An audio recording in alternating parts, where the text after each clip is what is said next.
রণ, জীর্ণ হয়ে যাওয়া বাড়ি। বাড়িটির সামনের দরজার উপর ধুলো জমে একটা অদ্ভুত নিস্তব্ধতা বিরাজ করে।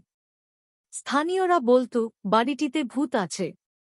রাতের বেলায় বাড়িটি থেকে আওয়াজ আসত, হাসির শব্দ, কান্নার শব্দ, দরজা খোলা বন্ধা। একদিন একদল তরুণ এই বাড়িতে ভূতের সন্ধানে যায়। তারা রাতের অন্ধকারে বাড়ির ভিতরে প্রবেশ করে। বাড়ির ভিতরে ধুলো জমে, মাকসার জাল ঝুলে, একটা ভয়ঙ্কর পরিবেশ। তারা ধীরে ধীরে বাড়ির ভিতরে এগিয়ে যেতে থাকে।